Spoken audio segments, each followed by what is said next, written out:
तो सबसे पहली बात ये है कि ABC triangle ABC is a right angle triangle.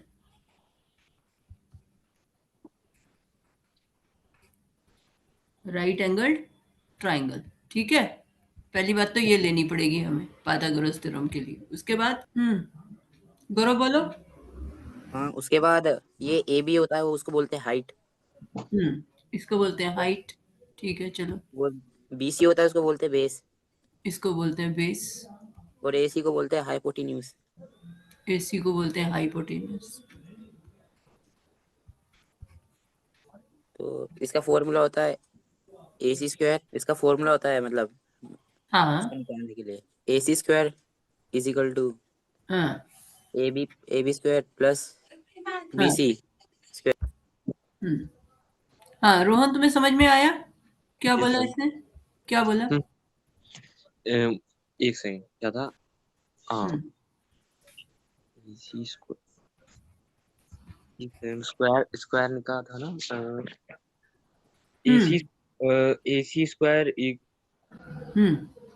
AC square equal to, हाँ, A A B square hmm B C square plus plus B plus B C तो AB square plus B C. Plus BC square मतलब sum of the two sides is equal to sum of the square of two sides equal to hypotenuse square AC square। जो hypotenuse है उसका square जो है बाकी दोनों side जो है उनके स्क्वायर के सम के इक्वल होता है। तो ये होती है पाइथागोरस थ्योरम। अब समझ में आया कि नहीं समझ में आया ये बताओ मुझे। Yes sir. हाँ हाँ, आगे। अब पक्का? यस। Yes sir. तो पाइथागोरस थ्योरम तुम्हें समझ में आ गई। Yes sir. अब मान लो ये एक ट्राइंगल है DEF और इस ट्राइंगल में एंगल D जो है ये वाला एंगल जो है ये मान लो 90 डिग्री है। तो अब इस ट्राइंगल में जरा पाइथागोरस थ्योरम लगाना। पाइथागोरस थ्योरम अप्लाई करो। यहाँ पर बताओ हाइपोटेन्यूस कौन सा है? ई और एफ हाइपोटेनियस है। हाँ तो ये हाइपोटेन्यूस हो गया, ठीक है ना। तो हमें पाइथागोरस थ्योरम लगाने के लिए हाइपोटेन्यूस पता होना चाहिए बस, ठीक है। तो अब लगाओ। अच्छा, मतलब फॉर्मूला लगाओ। मान लो मैम कहें ट्राइंगल DEF में पाइथागोरस थ्योरम लगाओ तो क्या लिखोगे? D E square DE square plus E वो E F square plus EF square. DE square plus DF square equal to E F square. अब समझ में आई बात? समझ में आई तुम्हें पाइथागोरस थ्योरम की? Yes sir. ये तीसरी क्लास है जिसमें हम सेम बात बार बार रिपीट कर रहे हैं कि हाइपोटेन्यूस का स्क्वायर जो होता है वो बाकी दोनों साइड के स्क्वायर के सम के इक्वल होता है। इतनी सी बात नहीं तुम्हारे दिमाग में बैठ सकती? अब रिपीट करो मेरी बात। क्या बोला अभी अभी मैंने? किसका स्क्वायर किसके स्क्वायर के इक्वल होता है, क्या बोला? अच्छा, किसका स्क्वायर किसके? हम्म हाइपोटेनियस का स्क्वायर इक्वल होता है ये हम्म 90 डिग्री का, और मतलब 90 डिग्री कहाँ से आ गया बीच में? हाइट का और बेस का।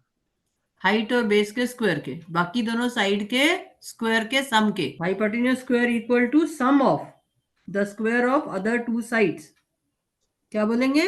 Hypotenuse hypotenuse square equal to, square height plus height नहीं स्क्वायर ऐसे बोलो, sum of the sum of the square hypotenuse of other two sides. Other two sides hmm other two side square hypotenuse square equal to sum of the square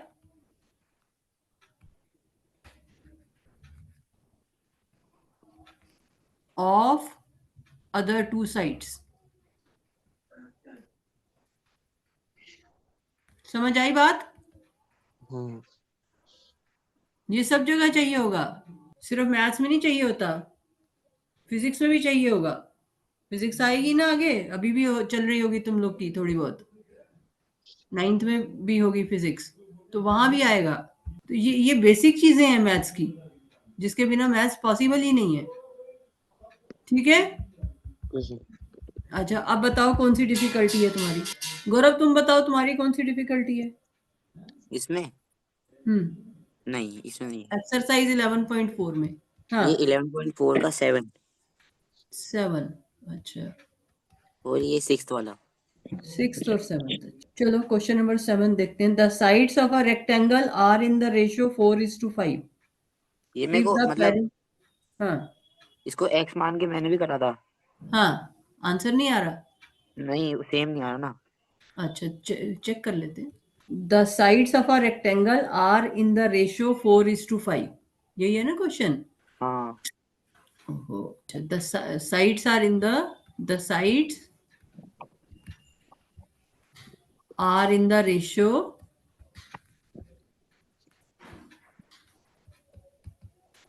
4:5। ठीक है। If the perimeter of the rectangle is 90 centimeter, तो perimeter equal to 90 centimeter. Question क्या है, find it sides. तो हमें sides निकालनी है। ठीक है, तो ये हमने रेक्टेंगल ले ली। अब sides are in the ratio, तो फाइंड साइड्स है। तो solution, let the sides be let the sides of the rectangle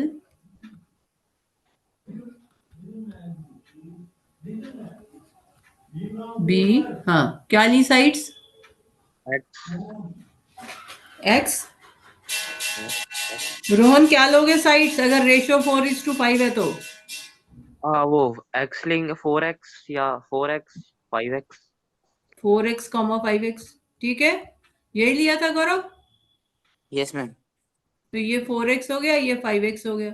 ठीक है, अब इसका जो पेरीमीटर है वो तुम्हें दे रखा है 90 सेंटीमीटर।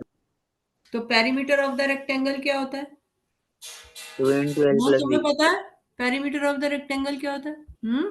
इसको रोहन को पूछ रही हूँ, पेरीमीटर ऑफ द रेक्टेंगल क्या होता है। Perimeter of the hmm hmm perimeter क्या ऑफ होता है द पेरीमीटर। पेरीमीटर का क्या फॉर्मूला होता है। लेंथ। हाँ, पेरीमीटर का मैंने मीनिंग क्या बताया था। पेरीमीटर मतलब पेरीमीटर मतलब वो हम्म एक जैसे लंबा पेरीमीटर का डिक्शनरी मीनिंग क्या होता है, किसकी लेंथ। कोई जैसे कोई ग्राउंड मतलब हाँ, ग्राउंड है, उसका पेरीमीटर चाहिए तो कौन सी लेंथ देखते हैं। लेंथ प्लस ब्रेथ प्लस हाँ, हाइट। हाइट हाइट हाइट तो कहाँ से आ जाती है ग्राउंड की। Length plus breadth. Length plus breadth. तो अब इसमें कितनी लेंथ है कितनी ब्रेड्थ है। इस फिगर में कितनी लेंथ और ब्रेड्थ है बोलो। लेंथ क्या क्या है इसमें। मैम वो लेंथ हुई है ऊपर वाले दो ए हम्म बी ए बी सी मान के चलते हैं ना।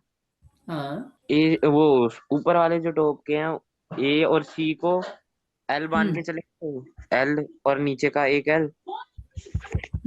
एल लो 4x लो, बात तो बराबर ही है ना। जो हमने ले लिया हमने 4x 5x ले लिया। उसको एल और बी को या 4x 5x को क्वेश्चन के हिसाब से 4x 5x बन रहा है, तुम एल बी ले लो, उससे क्या फर्क पड़ता है। गौरव पेरीमीटर का क्या मतलब होता है।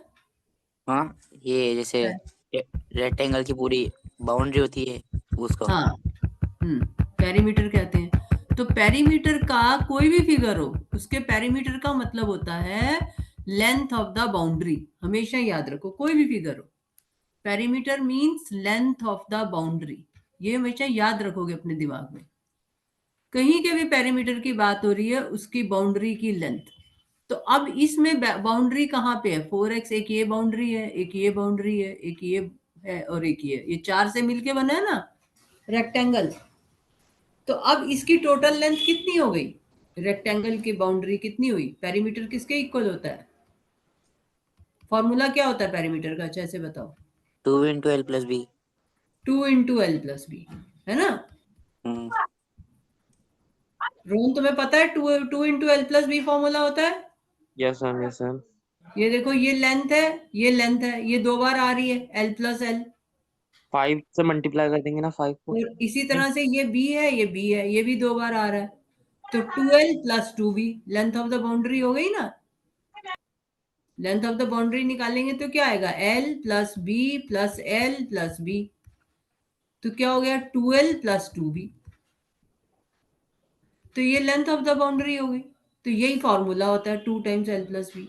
तो पेरीमीटर कितना दे रखा है हमें 90, this equal to 2 times L कितना है, L कितना है 5x प्लस बी हो गया 4x, तो टोटल कितना हो गया 9x 2 इंटू 9x, तो 2 इंटू 9x कितना होता है 18x 18x।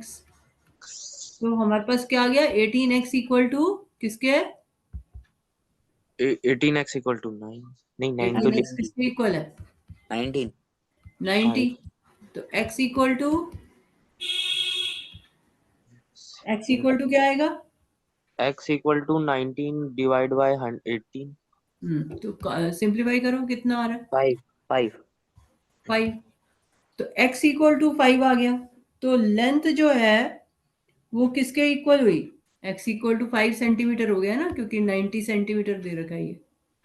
हाँ, तो लेंथ किसके इक्वल हुई, length equal to, x equal to 5। तो लेंथ कितनी हुई फिर 5 5 थोड़ी, x इक्वल टू 5 है, लेंथ कितनी ली थी हमने लेंथ थी 90 बेटा, पेरीमीटर 90 था। गौरव क्या हो गया है, अरे लेंथ x फिगर में देखो ना कितनी लेके चले हो, लेट द साइड्स भी क्या ली थी ऊपर x x x x 4x है।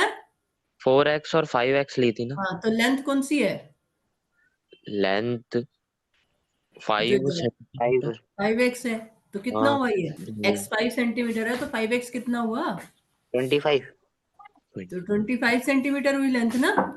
हम्म और ब्रेड्थ कितनी हुई, लेंथ हम्म 20 20 तो क्या नहीं आ रहा, आंसर नहीं आ रहा, नहीं मैं गलत कर रहा था ना गलत तुमने तरीके से याद कर लिया था अरे मैंने x x x लेके मतलब 180 से करा 180, 180 क्या है यहाँ पे, पेरीमीटर तो 90 है, अरे नहीं अपन मतलब वो पैरेललोग्राम में ऐसे करते थे ना ऐसे क्वेश्चन वो तो एंगल्स का था, हाँ ये साइड्स है।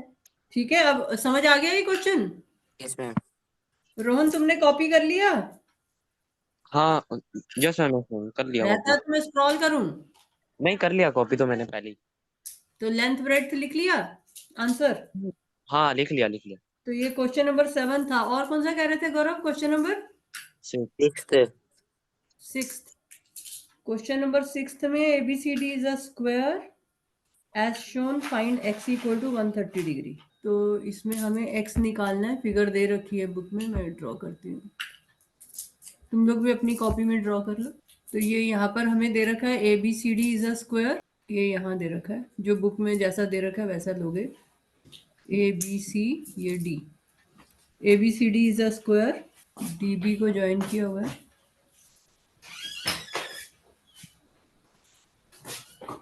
ठीक है, और CE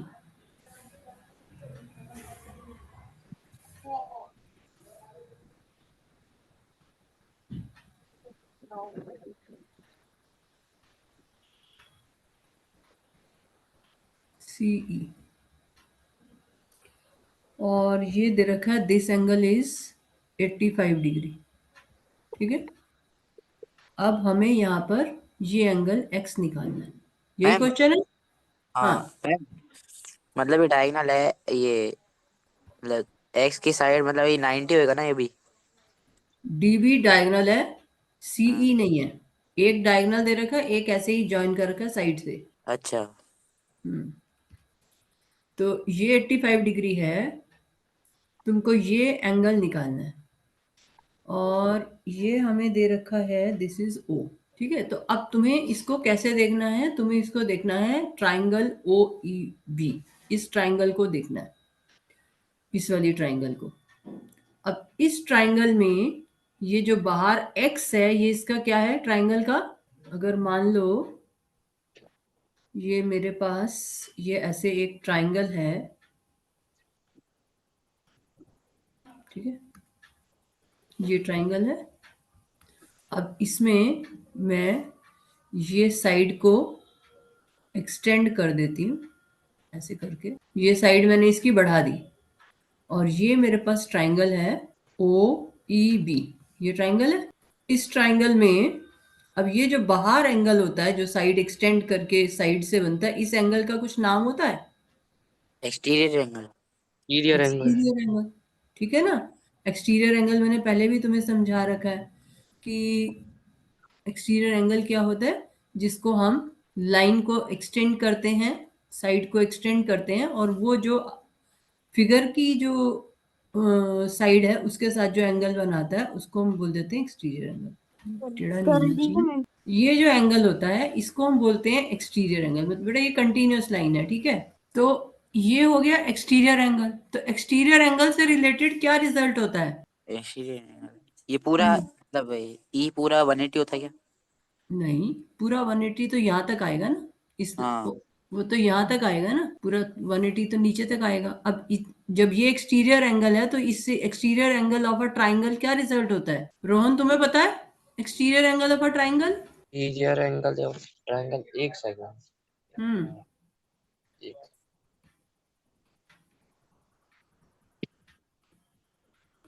exterior angle of a triangle. अब ये अपनी कॉपी के ना फर्स्ट पेज पे लिख लेना जो भी चीजें तुम्हें नहीं पता, ताकि नेक्स्ट टाइम मैं पूछूं तो तुम्हें आते हो। Exterior angle of a triangle is equal to the sum of opposite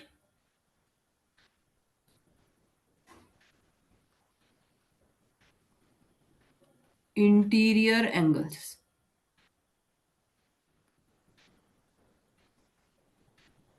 ठीक है, ये डिफाइन है। ये रिजल्ट है, ठीक है।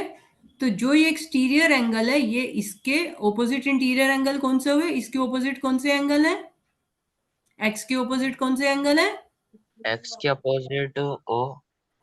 हाँ, और एक ये एंगल हुआ, ठीक है ना। तो ये जो एंगल है और बी, इनके सम के बराबर होगा। तो x इक्वल टू होगा equal to angle O plus angle B. मान लो ये हमारे पास एक ट्राइंगल है, ठीक है। अब ये मैंने बनाया, ये है ए बी सी डी। अब इसमें एक्सटीरियर एंगल कौन सा है? Angle C. Angle C. तो बेटा अब कैसे पता चलेगा ये है कि ये है? एंगल डी मतलब। ठीक से बोलोगे, पूरा बोलो। अच्छा पूरा A C D. Hmm angle A C D. तो ए सी डी, ये ठीक से लिखने का तरीका नहीं है, ये तो मैंने शॉर्ट में लिख दिया, लिखना ऐसे ही चाहिए। रोहन अब तुम बताओ, ये एक्सटीरियर एंगल कह रहा है, तो इसका सम किसके इक्वल होगा? ये एंगल किसके इक्वल होगा? वो ये वाले रिजल्ट के हिसाब से एंगल ए बी सी के। A B C. और ए सी बी है एंगल हो सकता है। ए बी सी हुआ, और दूसरा कौन सा होगा? ओपोजिट एंगल कौन सा है? हाँ रोहन बताओ, A B C A plus B C बाद ए सी बी है plus A C B. A C B, तो ये वाला एंगल हुआ, ये A C opposite B angle. A C B तो ये एंगल हुआ ना। ए सी, वो ए सी थोड़ा ना, वो तो ए सी डी हुआ ना। ए सी डी तो बाहर वाला एंगल है, वो तो एक्सटीरियर एंगल है। उसके बाद ए सी बी इंटीरियर हुआ, हमें इसके उसके ऑपोजिट बाद चाहिए। उसका एक्सटीरियर अपोजिट एंगल तो इक्वल बता। To sum of opposite interior angles. तो ये एसीडी के ऑपोजिट कौन कौन सा एंगल है? वो दिखे इसके ऑपोजिट और वो कौन? तो ये सी ए बी हुआ है, Gaurav. A B C plus C A B हुआ ना। हाँ हाँ। अगर मैं इसको एंगल 1 कह दूं, इसको एंगल 2 कह दूं, इसको एंगल 3 कह दूं, इसको एंगल 4 कह दूं, तो ये एंगल 1 वाला आ जाएगा ना ऑपोजिट। हाँ तो बी ए सी, ठीक ठीक। है। हाँ तो मतलब angle 4 equal to angle 1 plus angle 2, ठीक है ना। Yes ma'am. अच्छा, इसमें और एक्सटीरियर एंगल बनाना हो बना सकते हो। और हाँ ए के ऊपर लाइन खींच के। हाँ, ए के ऊपर लाइन खींचते हैं ऐसे करके, ठीक है। हाँ, तो ये एक एंगल बन गया। या इसको मान लो मैंने एंगल 5 कह दिया। तो एंगल 5 इक्वल टू किसके होगा? एंगल 5 हाँ ए सी बी और सी के। ए बी और सी के। हम्म डी और सी के 1 2 3 की टर्म से बता दो तुम लोग। 2 और 3 के अपोजिट। तो एंगल 2 प्लस एंगल 3 हुआ ना, हाँ 5 के ऑपोजिट। ठीक है, रोहन तुम्हें दिख रहा है? Yes ma'am yes ma'am. समझ आ गया? हाँ हाँ तो अब इसको इस फिगर में यूज करो। अब ये एक्सटीरियर एंगल है x, ये हाँ। 85 डिग्री यहाँ दे रखा है। अब ये बताओ ये वाला एंगल कितना होगा? 85 हाँ, क्यों होगा 85? Vertical opposite angle. Vertical opposite angle. ठीक है, तो ये एंगल हो गया 85। तो अब एंगल x किसके इक्वल होगा? Angle X angle X angle B के। एंगल x किस किसके इक्वल होगा? एंगल एंगल x क्या एक्सटीरियर एंगल है पहली बात कि नहीं है? हाँ है। नहीं है। नहीं तो हाँ? हाँ है। बोलो, अपने दिमाग से बोलो, दूसरे के दिमाग से मत बोलो। नहीं मेरे को लगा इंटीरियर एंगल बोल। एक्सटीरियर एंगल है तो किस ट्राइंगल का है तो ठीक है, पर किस ट्राइंगल का है? ठीक है, तो अब ये यहाँ पे जो एंगल x है, बाहर वाला जो x है, x इक्वल टू ये एक्सटीरियर एंगल है। है। कौन सी ट्राइंगल के लिए एक्सटीरियर एंगल है? In triangle. हाँ, किसके लिए? किस ट्राइंगल का एक्सटीरियर एंगल है ये? डी ए ओके है बी डी ओ वो बी। ओ नहीं ओ नहीं ई ओ बी। चलो ई ओ बी। ठीक है, तो in triangle E O B X is an exterior angle, तो एक्स किसके इक्वल हुआ? एक्स ई ओ बी के। है ई ओ बी के। ई ओ बी एक एंगल के इक्वल होता है एक्सटीरियर एंगल? दो दो दो एंगल के ऊपर होगा दो ना। एंगल के, इक्वल हो। दो एंगल के सम के इक्वल होता है। दो एंगल के किसके इक्वल होता है? सम। ये देखो सम लिखा है ना STM, sum of opposite interior angle. तो ऑपोजिट इंटीरियर एंगल कौन से हुए एक्स के लिए? ईओबी प्लस वो ओ B E.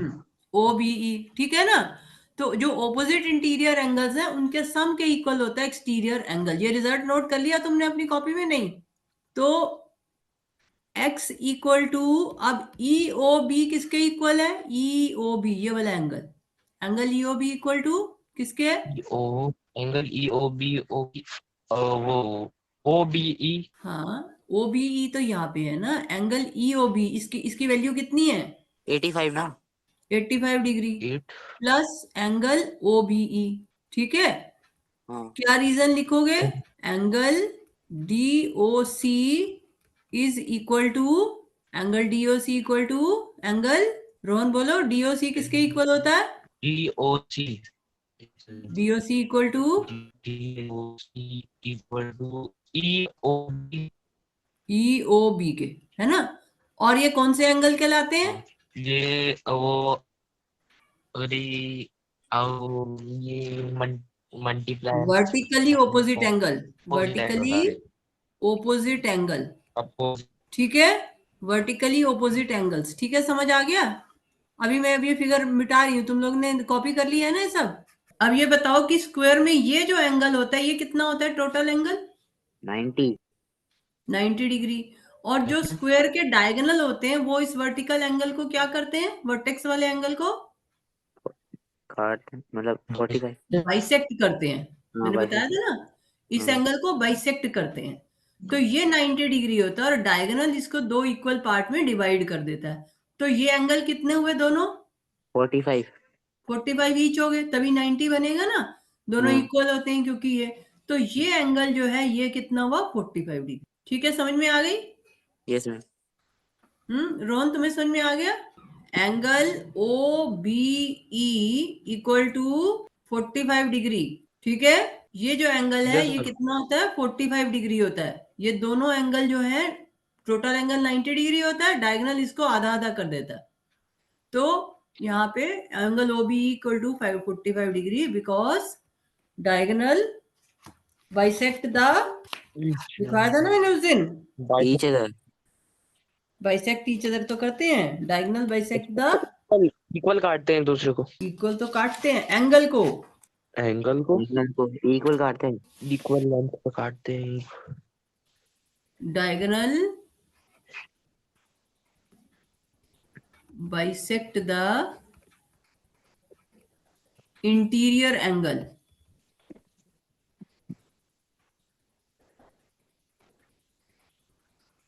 Diagonal bisect the interior angle through which it passes.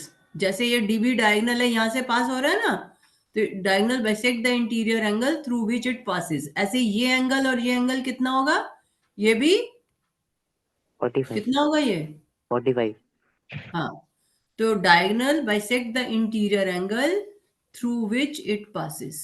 Interior angle at the vertex, मतलब ये इसका। तो इसी तरह से ये भी 45 डिग्री होते हैं। ऐसे ही ये तो डायगोनल नहीं है, अगर ये डायगोनल होता तो ये भी करता। यहाँ पे नहीं होगा 45 डिग्री सी पर, क्योंकि ये डायगोनल ही नहीं है। सी डायगोनल है क्या? नहीं। तो इसलिए यहाँ पे नहीं बनेगा 45 डिग्री, यहीं बनेगा या ऊपर बनेगा। तो ये 45 डिग्री हो गया, ये 85 डिग्री हो गया, तो एक्स किसके इक्वल आ गया? 130 के। 130 के। तो एक्स इक्वल टू 130 डिग्री। ठीक है, समझ आई बात? Yes ma'am. तो यहाँ पे एक बात और लिख लो, इन a square. In a square, ये नहीं कि हर एक फिगर में, स्क्वायर में ऐसा होता है। In a square diagonal bisect the interior angle through which it passes. Interior angle at vertex, पूरा तो ऐसे लिखा जाएगा। Hello ma'am. हाँ, तो ये हो गया क्वेश्चन, समझ आ गया ये? Yes ma'am. दोनों में से किसी को डाउट है तो बोलो इस क्वेश्चन में। No ma'am. अच्छा, एक बात और थी कि ये जो रिजल्ट है ना, जैसे मैंने कहा ये वाला रिजल्ट, ये स्क्वायर में ट्रू होता है, रेक्टेंगल में ट्रू नहीं होता है, पैरेललोग्राम में ट्रू नहीं होता, सिर्फ स्क्वायर में होता है। ठीक है, ये बात समझ में आई? Yes ma'am. तो जो हम उस दिन क्वेश्चन कर रहे थे वहां पर रेक्टेंगल दे रखा था, तो वो तुम लोगों को कॉन्ग्रुएंस वगैरह प्रूव नहीं करनी आ रही थी, तो वहां पे फिर मैंने कहा कि ठीक है तुम इससे कर लो। एक रेक्टेंगल का क्वेश्चन था ना जिसमें 3 पार्ट्स थे। मैम ये रहा कॉन्क्रीट वाला ना। हाँ, कोई क्वेश्चन था, एक सेकेंड। तो वो तुम लोग को प्रूव नहीं करना आ रहा था ना, मैंने तुम्हें समझा तो दिया था उसको, कॉन्ग्रुएंस प्रूव करके, पर लिखते वक्त मैंने कहा शॉर्टकट है इससे कर लो, पर वो वहां पे रेक्टेंगल थी, स्क्वायर नहीं था। वो क्वेश्चन नंबर था मेरे ख्याल से इसी एक्सरसाइज में, ये जो मैं ये यहाँ पे समझा रही थी ना, ये angle APC equal to angle A P C equal to angle CEA equal to angle CEA. ये यहाँ पे याद आया ये क्वेश्चन? ये क्वेश्चन याद आया? Yes ma'am. एंगल हमें प्रूव करना था, angle A P C equal to angle CEA, CEA इस एंगल के इक्वल प्रूव करना था। ठीक है, तो ये प्रूव करने के लिए मैंने ये यहाँ पर तुम्हें नीचे समझा रही थी ना कि कॉन्ग्रुएंसी वाले मेथड से कर सकते हो या आइसोसेलेस के मेथड से कर सकते हो, उसी से ही करना पड़ेगा। मैंने शॉर्टकट के चक्कर में तुम लोगों को ये कॉन्ग्रुएंसी वाला मेथड बताया था ना, इससे कर सकते हो। तो या तो ये कॉन्ग्रुएंसी अब तुम लोग को याद नहीं थी बिल्कुल भी, तो फिर मैंने कहा 45 डिग्री से कर लेते हैं, पर 45 डिग्री तब होता है जब वो स्क्वायर हो, 45 डिग्री तो होता नहीं इसमें। ठीक है, समझ में आई बात मैं क्या कह रही हूँ? Yes ma'am. तो इसको या तो इस कॉन्ग्रुएंसी वाले मेथड से लिखना पड़ेगा हमको, ये मैंने यहाँ पे तुम्हें 2 मेथड बताए थे उस दिन, तो वो जो 2 मेथड बता रही थी उससे करना पड़ेगा। अब ये कॉन्ग्रुएंसी आती है तुम लोग को? हाँ, आपने समझाया था ना। हाँ, मैंने तो समझाया था, पर तुम लोग को कुछ याद है पुराना? Yes ma'am. A B equal होगा डी के।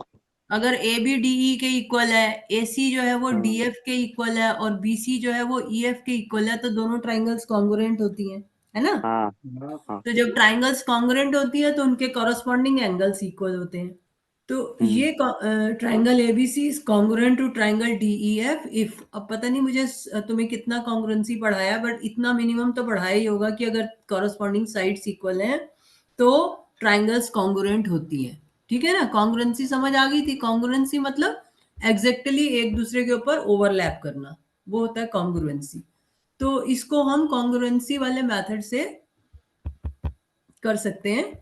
तो यहाँ पर इस क्वेश्चन में 45 डिग्री नहीं लिखोगे, ये रीजन तो तब बनता अगर वो स्क्वायर होता, रेक्टेंगल में ये रीजन नहीं बन सकता, तो कॉन्ग्रुएंसी से ही करना पड़ेगा। तो इस केस में ये दोनों ट्राइंगल्स जो है ऊपर नीचे वाली कॉन्ग्रुएंट है। कॉन्ग्रुएंट क्यों है? EC इक्वल टू PA है। क्या रीजन लिखोगे? क्या लिखेंगे? Because triangle OPA, triangle OPA equal to is congruent to triangle OP किसके इक्वल है? ओसी के OC के इक्वल है, ठीक है ना। और OA किसके इक्वल है? ओई के OE के इक्वल है, ठीक है ना। तो ये इसके इक्वल है। तो triangle OPA congruent to triangle, अब OP जो है वो OC के इक्वल है, तो हमें पहले OC लिखना पड़ेगा, ठीक है ना। OCE ऑर्डर वही चलेगा जिस हिसाब से कॉन्ग्रुएंट है। As OP equal to OC, OE equal to OA and EC equal to PA। तो हम ये यहाँ पर इसका ऑर्डर OEC नहीं लिख सकते, हम इसका ऑर्डर क्या लिखेंगे? OCE, क्योंकि OP OC के इक्वल है। तो इधर OP लिखा तो इधर OC आएगा, ठीक है। तो यहाँ पर हमारे पास क्या आ गया? एंगल P जो है, ये एंगल जो है वो किसके इक्वल आएगा? Angle APC equal to angle OPA equal to angle OCE, इसके इक्वल आएगा। इसमें हमें क्या दे रखा है कि diagonals are equal, diagonals equal हैं। अच्छा, ओ, क्योंकि डायगोनल्स इक्वल दे रखे हैं हमको यहाँ पर, PC इक्वल टू AE है, तो ये इसका इसके हाफ के इक्वल है और इसका इसके हाफ के इक्वल है ना। डायगोनल्स इक्वल है तो इनका हाफ भी इक्वल होगा ना। यस समझ मैम में आ रहा है? हाँ ओ, हाँ जो ये PC है वो AE के इक्वल है, PC इक्वल टू AE दे रखा है। तो PC और AE इक्वल हैं, तो इसका मतलब जो ये OP है वो OC के भी इक्वल है और OE के भी इक्वल है। समझ में आ रहा है? पूरा पूरा डायगोनल इक्वल है तो आधा आधा भी होगा ना, है ना। तो ये यस मैम क्योंकि इक्वल है तो ये एंगल और ये एंगल इक्वल होगा, और ये एंगल और ये एंगल भी इक्वल होगा। समझ में आ रही बात? Yes ma'am diagonals are equal. Rectangle में डायगोनल्स क्या होते हैं? Diagonals of a rectangle are equal. तो डायगोनल्स क्योंकि इक्वल होते हैं तो उनके हाफ भी इक्वल होंगे। तो ये जो है OP जो है OC के भी इक्वल है और OP जो है यहाँ पर OE के भी इक्वल है। सबकी ये चारों आपस में इक्वल है। तो OP जो है that is equal to OC and OC जो है वो इक्वल टू OE होगा। तो ये OC जो है OE के इक्वल है, तो ये आइसोसेलेस ट्रायंगल के हिसाब से ये दोनों एंगल भी इक्वल आएंगे। ये दोनों एंगल इक्वल हो जाएंगे ना, आइसोसेलेस ट्रायंगल बन रही है। तो ये जो एंगल है इसके इक्वल है और ये इसके इक्वल है, तो ये आपस में इक्वल हो गए, ठीक है। समझ में आ रही मैं क्या कह रही हूँ? नहीं समझ में आया? मैम एक और बार समझाना। मैं इसको तुम्हें और आसान तरीके से समझा देती हूँ। इस फिगर में उस दिन मैंने तुम्हें ऑल्टरनेट एंगल का कॉन्सेप्ट दिया था, ये एंगल और ये एंगल। ये एंगल क्या होते हैं? जब दो ये यहाँ पर ये मैं कॉन्सेप्ट समझा रही थी ना ऑल्टरनेट एंगल का, याद है? कि जब हाँ दो हाँ लाइंस होती हैं और उसको एक ट्रांसवर्सल काटती है ऐसे करके, तो ये जो एंगल है इस एंगल के इक्वल होता है। हाँ बताया था ना मैंने ऑल्टरनेट एंगल। तो ये यहाँ पे इससे तुम कर सकते हो angle OEC, angle OEC equal to angle OAP। Reason क्या आएगा यहाँ पर? रीजन क्या आएगा? Alternate angles are equal, alternate angles are equal. EC जो है वो PA के पैरेलल है, EC पैरेलल टू, तो ये पैरेलल लाइंस हैं और ये ऑल्टरनेट एंगल्स हैं, तो वो इक्वल होंगे। तो ये एंगल इसके इक्वल हो गया, ठीक है। ये एंगल दोनों आपस में इक्वल हो गए। अब ये एंगल और ये एंगल, क्योंकि डायगोनल्स इक्वल हैं, तो ये वाला जो डायगोनल है OP जो है वो OA के इक्वल होगा। OP इक्वल टू OA होगा। क्यों होगा बताओ? OP इक्वल टू OA क्या क्यों होगा? वो डायगोनल मतलब इक्वल है ना। डायगोनल इक्वल है तो उनका हाफ भी इक्वल होगा, हाँ है ना। OP जो है PC का हाफ है और OA जो है वो EA का हाफ है। तो उनका हाफ भी इक्वल होगा, तो ओपी इक्वल टू ओए आ गया। अब अगर दो साइड्स इक्वल होती हैं एक ट्राइंगल में तो उनके ऑपोजिट एंगल भी इक्वल होते हैं, तो ये एंगल और ये एंगल इक्वल होगा, तो ये और ये एंगल इक्वल हो गए। अब ये दोनों एंगल अगर इक्वल हैं तो this implies angle OPA, angle OPA equal to angle OA, ठीक है, क्योंकि साइड्स इक्वल है तो ये इक्वल होगा ट्राइंगल में। अब ये एंगल इक्वल हो गए तो इसका मतलब दिस इंप्लाइज OEC OAP के इक्वल है और OAP जो है OPA के इक्वल है। तो हमारे पास आ गया OEC equal to angle OEC, ये 1 हो गया, इसको 2 कह दो। तो 1 और 2 के हिसाब से angle OEC equal to OAP and OAP equal to angle OPA from 1 and 2।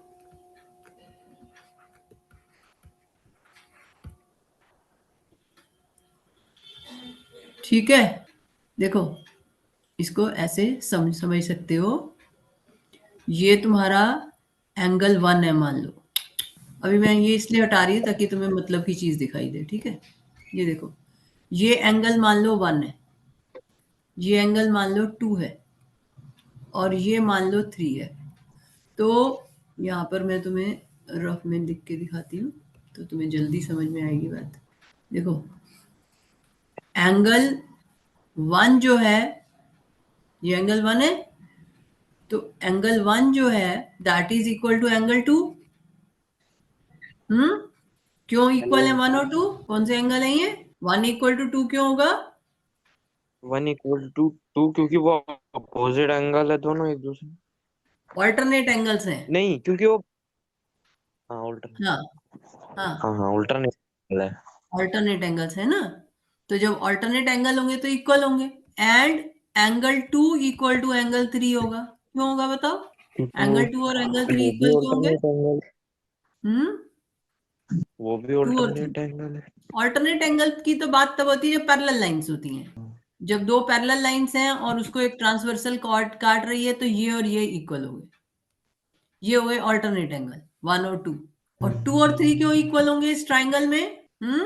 क्योंकि ये साइड और ये साइड इक्वल है ट्राइंगल की। अगर मैं इसको O कहती हूं तो इसका रीजन क्या है? OP equal to OA। तो OP और OA इक्वल है इसलिए, ठीक है। तो ये दोनों बातों को कंबाइन करो तो हमारे पास आ जाता है एंगल 1 इक्वल टू एंगल 3।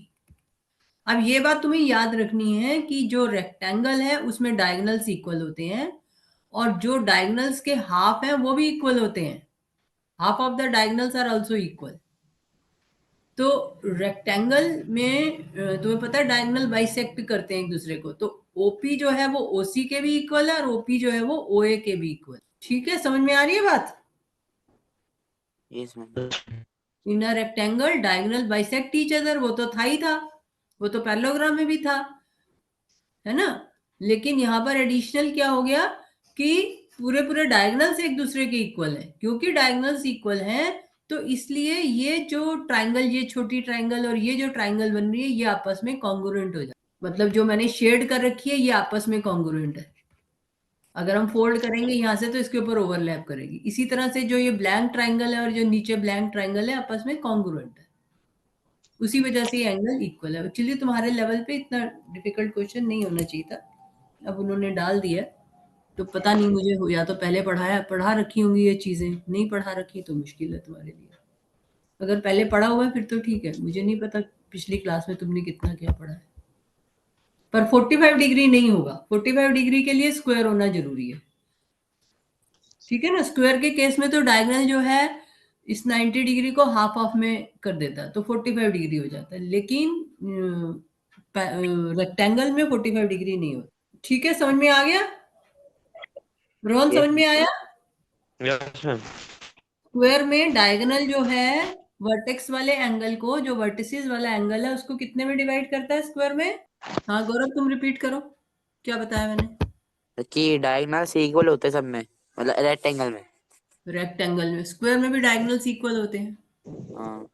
ठीक है। दोनों में डायगोनल्स तो दोनों में इक्वल है, लेकिन स्क्वायर में एडिशनल प्रॉपर्टी क्या होती है? स्क्वायर में वो 45 बन जाता है ना।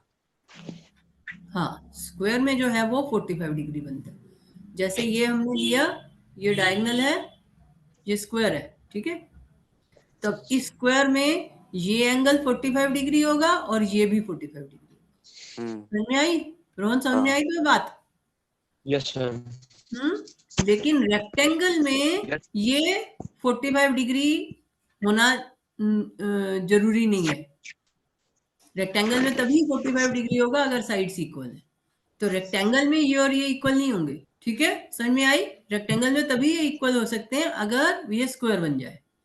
तो रेक्टेंगल में ये दोनों एंगल देख रहे हो ना, अलग अलग है, देख के ही पता चल रहा है। इसमें जो है वो इक्वल होंगे, ठीक है। क्लियर बात? समझ में आ गई? Yes ma'am. हाँ, तो ये रिजल्ट जो है 45 डिग्री वाला, 90 डिग्री तो दोनों में है। यहाँ पे भी 90 डिग्री है, यहाँ पे भी 90 डिग्री है। 90 डिग्री तो सब में है, रेक्टेंगल में भी स्क्वायर में भी, दोनों में है। लेकिन उसको हाफ में डायगोनल कब डिवाइड करता है? जब वो क्या हो, एंगल को हाफ में कब डिवाइड करता है डायगोनल? रोहन बोलो। डायगोनल इसको 45 में कब डिवाइड करता है? गौरव बताओ इसको जरा, क्या? कब डिवाइड करता है 45 में?